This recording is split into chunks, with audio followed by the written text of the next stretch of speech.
Well, hello there, everybody, and welcome to the Wealthy Lala Show with myself, Laurie Larson. Today is episode 179-1. Oh, I am excited.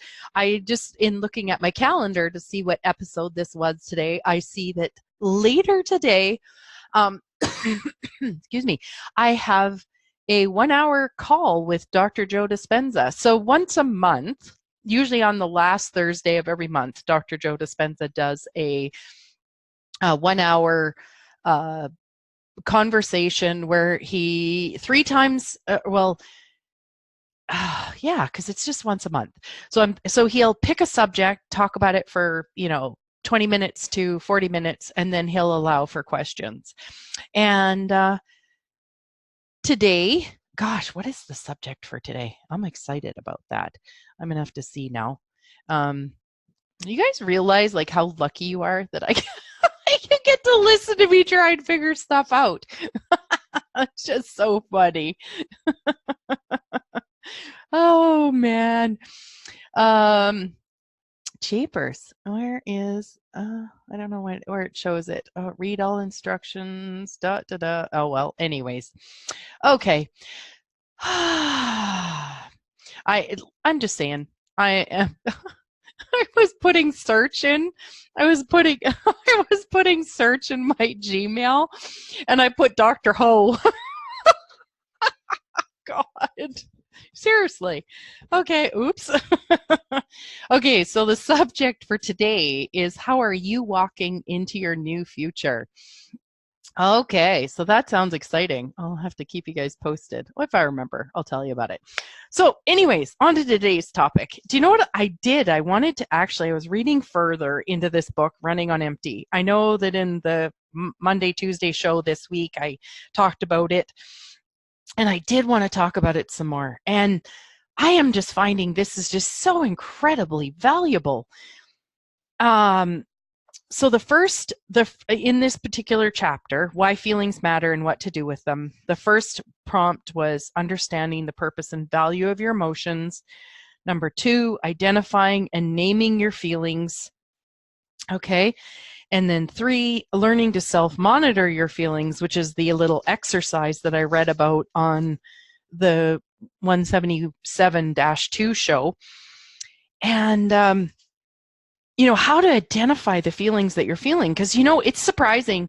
And I remember this even from when I first started doing energy work and body work and stuff. I was really out of touch with my body and how I actually felt in my body, other than unhappy or uncomfortable or painful. What was beyond that, I was like, I have no idea. So anyways, I just love learning about this kind of stuff. So I get that there's a space where each of us could be even more in touch with ourselves. So number 4, accepting and trusting your own feelings. So if you were emotionally neglected, chances are you have difficulty with accepting and trusting your feelings. I mean, that's exactly what I was sort of just saying. Some emotionally neglected people are completely unaware of the existence of emotions. Others push their emotions down because they have a deep-seated notion that feelings are bad and will burden other people or can make them a bad person. So remember these following rules. Number 1, there is no bad emotion. Emotions themselves are not good or bad, right or wrong, moral or moral. Every being has felt rage, jealousy, hate, destructiveness, and superiority. For example, at one time or another, most people have even had homicidal feelings. Have you ever wanted to kill somebody? These feelings themselves are not bad and do not make us a bad person. It's what we do with them that matters. Do not judge yourself for your feelings. Judge yourself for your actions and your choices. Number 2, feelings do not always make rational sense, but they always exist for a good reason. So I was triggered by something the other day and I was like, whoa, like it was a big, big trigger. Now, the reason why I'm not going to actually share it is because it involves other people, and I'm just out of consideration of them, you're just going to have to go with me on this. Just perceive the energy of it. But I got super triggered by something. And it was interesting because on surface value, looking at this situation, I was like, God, why am I so triggered? Like, I was literally wanted to cry. I wanted to run. It was freaking me out. And all of a sudden, it came up a situation from, no kidding, 28 and a half years ago, where I was faced with a situation and I didn't want to choose it. And I allowed myself to be talked into it by other people's opinions. And it was who I was at the time. Like, at the time, that was the best I could do, you know? And I got to actually literally heal myself through that, like through looking at that situation, sitting with it, just adoring and loving myself through it, doing some tapping, doing some EMDR. I then was able to get to this place of just going, oh, okay, and ask some questions about what was actually true back then. How, just, yeah. And the emotions, the intensity, the reaction, my trigger is gone. So things from your past will sometimes come up and show up themselves as, in a completely it seems unrelated, but if you actually sit and look at the emotions, trust your own feelings, and get into it, you will discover what it is for you, and then you can allow yourself to heal it. So it says that they can seem inexplicable. So this is the feelings do not always make rational sense, but they always exist for good reasons. Emotions do not follow the principles of logic. They can seem inexplicable and unpredictable, but every emotion can be explained if you try hard enough. With every emotion, our body is trying to send us messages, no matter how bizarre that may seem. For an example, she talks about this guy, David, who's a 40-something businessman who had zero supervision as a child. He once shared that with the lady who wrote the book, that occasionally he felt an unbearable disgust and repulsion when he saw a random person eating in a restaurant.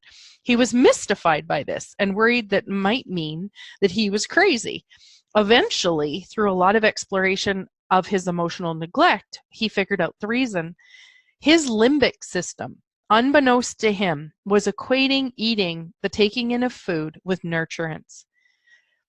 David took no enjoyment from food. He had a great difficulty letting himself enjoy nutritional nurturance as well as emotional nurturance. Unconsciously, he felt disgusted when he saw someone letting down their guard and allowing themselves to enjoy taking in nurturance. This is an example of a feeling that seems on the surface irrational and meaningless, but was actually quite meaningful and existed for a very good reason. So if you have those things in your life that you're like, what the beep? This makes no sense. Why is my reaction so intense? Then it could be this. It very likely is this. Now, I just want to let you know that I am really great at helping people through this kind of thing. So in the event that you would like to, book a session with me, you can email me at thewealthylala@gmail.com, and we can set something up, because I've been getting so good at helping myself with this. And if anything, I'm actually better with helping other people with it, because I've been used to,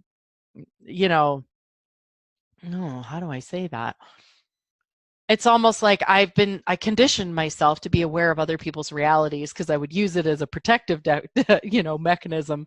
But then at that same time, what it ended up creating was me just being incredibly aware and in tune with other people's realities and not with my own. So now I'm starting to bring that into my world, so I'm even more congruent with it than I was before. So number 3, with feelings, accepting and trusting your own feelings. So number 3, emotions can be very powerful, but they can be managed. Emotions that are hidden tend to have a lot of power over us. When we are aware of an emotion, we can then take charge of it. David felt at the mercy of his intense feelings of disgust and sometimes avoided going into restaurants to avoid that feeling. Once he realized the source of the feeling and didn't judge himself for having it, he was at a point of full awareness and acceptance. He started to fight it off, and the feeling of disgust lost its potency. Eventually, it disappeared altogether. So how awesome is that? So number 5, in this chapter, is learning to express your feelings effectively. So remember that emotions themselves are not bad. It's what we do with them that matters. A very effective way to harness the use of the power of our emotions is to express them appropriately. And that means not passively, not aggressively, but assertively and with compassion. So the word assertive is thrown around a lot in business trainings and seminars, but the word does have a specific meaning. When you express something assertively, you are expressing it in a way that the other person can take it in. In order to be truly assertive, you must have compassion and empathy, meaning an awareness of of what you're about to say, how it may affect the other person.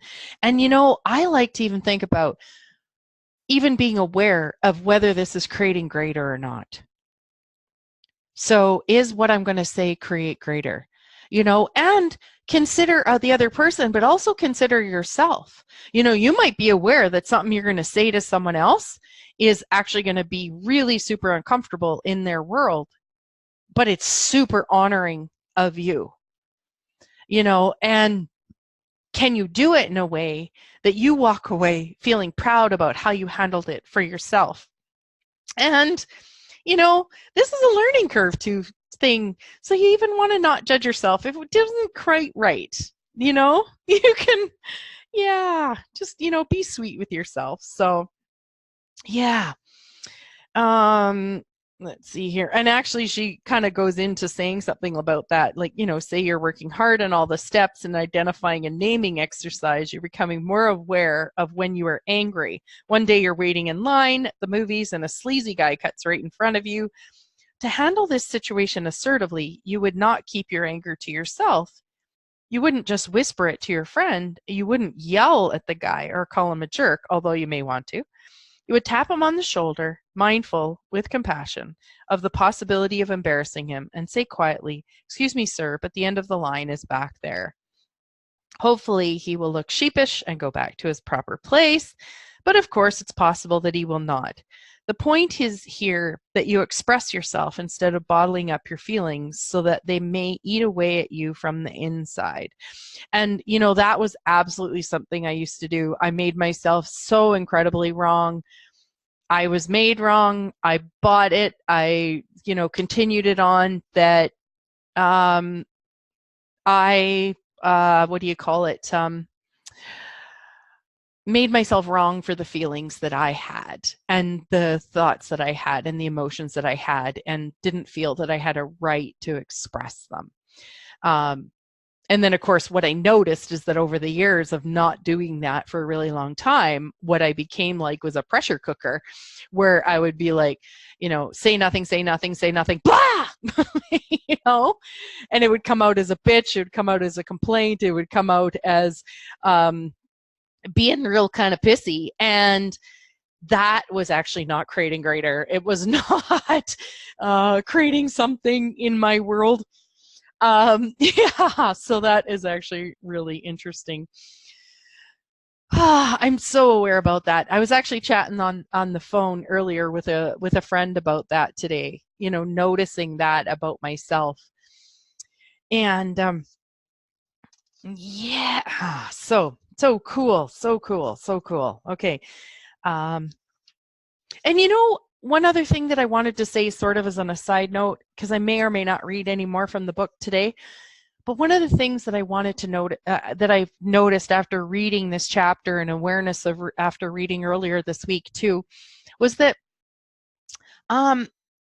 emotions to me are like the flavor in life. So to me, a life without emotions, our feelings without an awareness of what's working for us or not, to me it would be like, without that, would be like eating a meal without any taste. So like if you had a relationship that had no love, no frustration, no disappointment, no compassion, no, coming back together again, like just without any of that stuff, without passion, without fun, without goofiness, without, that it would be dead. And I was looking at this too, because like I think a lot of workplaces are kind of like this. Like people come together, they do their work, but there's not that sort of emotional connection. There's not that connection that many of us actually desire and don't even know that we desire. Like that's the thing. Like I look back to my past and I'm like, I didn't even know. I knew something was missing, but I didn't know this is what I was missing. But now I do. And so now, as I choose forward with my future, I know what to ask for and I know what's fun and creates meaning for me. So anyways, have an emotional feeling day. You guys have a great rest of your day. Thank you so much for tuning in. Big hugs to you. And thank you. I'm so incredibly grateful. And again, if you want to reach out to me, thewealthylala@gmail.com.